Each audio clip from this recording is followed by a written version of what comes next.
అక్రమ సంపాదన అహంకారం తప్ప మీరు చేసింది ఏమి లేదు. ఆనాడు ఇదే జీవన్ రెడ్డి గారు కళ్యాణ లక్ష్మి ఇస్తే పిల్లగాలు తెచ్చి ఇచ్చాడు చెప్పి విమర్శించలే.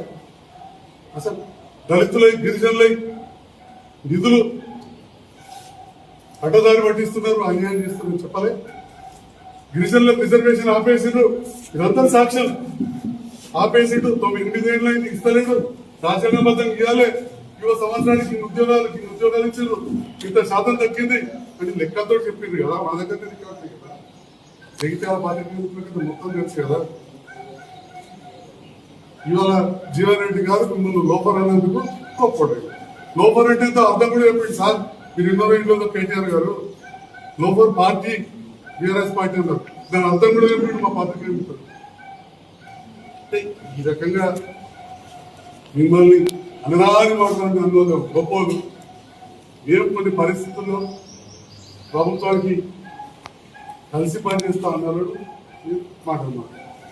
ఇవాళ విద్యాసాగర్ గారు కోరుట్ల మాజీ జిల్లా అధ్యక్షుడు తెగేసుకొని తిరుగుతాడు. ఏమన్నాడా విద్యాసాగర్ గారు తండ్రి కొడుకులు ఇద్దరు వినాలి, మెట్టలు ఇప్పుడు వినాలి, అంతకంటే దూరం అవసరం లేదు వాళ్ళ ప్రచారం కంటే. ఖాదీ బోర్డులో 12 కోట్లు తిన్నాడని చెప్పి ఇదే జీవన్ రెడ్డి గారు అన్నారు కదా.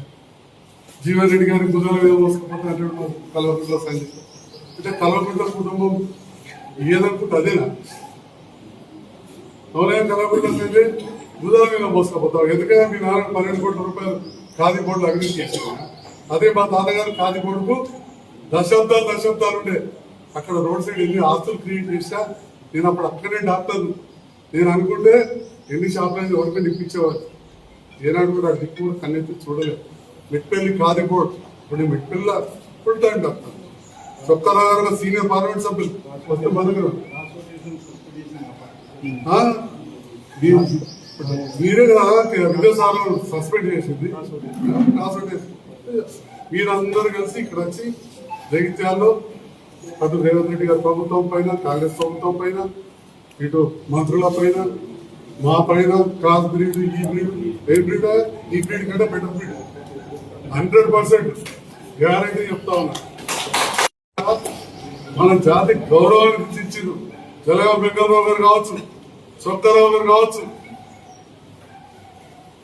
ఎంబేద్కర్ గారు కావచ్చు, వరంగల్ పురుషోత్తమరావు గారు కావచ్చు, ఇంకా చెప్పాలంటే విద్యాసాగర్ గారు ఎన్నడూ కూడా జాతి గౌరవం, కులం గౌరవం తీర్చేలాగా ఎన్నడూ ఏ ప్రతిపక్షం అంటారు. సిఎస్ రాజేశ్వరరావు గారు ఇవాళ కలవకుంట్ల కుటుంబం రాజకీయాలకు వచ్చినక్కడే వెలవ జాతి గౌరవాన్ని తీర్చుతున్నారు. అందుకే ఈ జాతి గురించి తప్ప మాట్లాడుతున్నారు.